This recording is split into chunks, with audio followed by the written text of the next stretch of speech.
tuko na mradi wa Ruiru 2 ambayo pia tumeweka karibu bilioni 20 tukitafuta namna ya kuhakikisha kwamba watu wote wa Kiambu wanapata maji.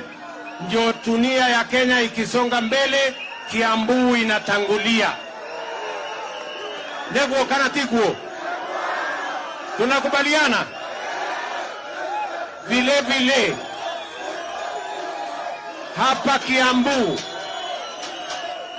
tumejenga technical training colleges zingine mpya 6 hapa Kiambu.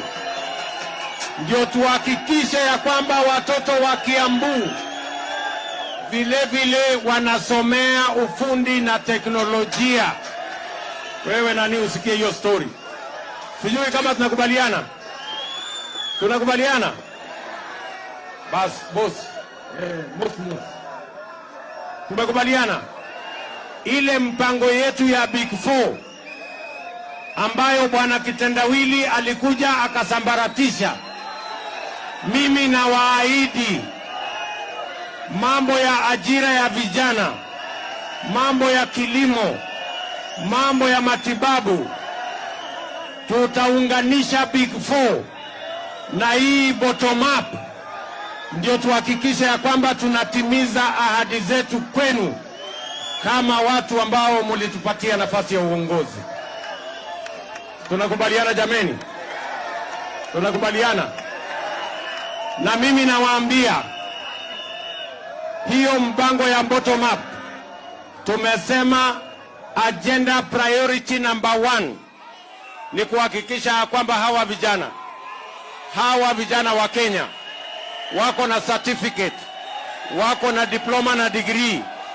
Hawa ndio priority yetu ya kwanza. Mwaka ujao tunaweka bilioni 100 katika miradi na mipango itakayopatia hawa wangwana ajira.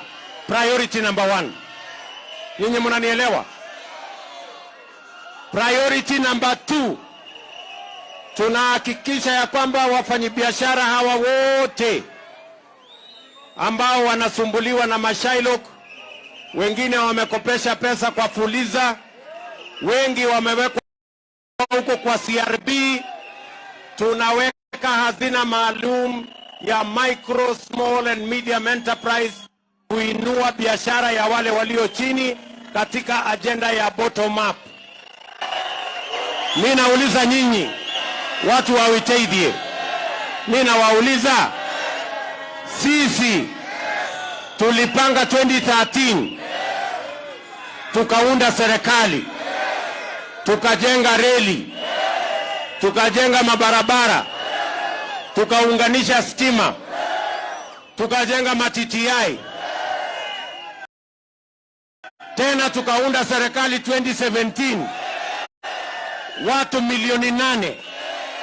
Yani mnataka kuniambia kwa hawa watu milioni 8 imekosekana mtu ya sisi kuunga mkono mpaka waende wakodeshe mtu ya Kitendawili atakuja kuwa candidate yetu? Hiyo ni madharau nani? Hiyo ni matusi bwana. Haiwezekani hiyo. Ama ni aje? Hiyo ni matusi. Ama ni aje? Yani ati sisi tumeishiwa na akili, ati tumeishiwa na mpango mpaka ikawa ni mtu ya Kitendawili? My friend, hapana, hapana, hapana. Hapana. Hapana. Hiyo watu hapa. Hiyo ni madharau bwana, haiwezekani. Ama ni aje? Tunakubaliana? Sisi ni watu tumejipanga. Hebu nione wale wanasema tumekubaliana, tumekubaliana, tumekubaliana, tumekubaliana. Hapana. Hapana. Hapana. Hawa watu wametudharau mbaya sana. Wametudharau mbaya sana. Ama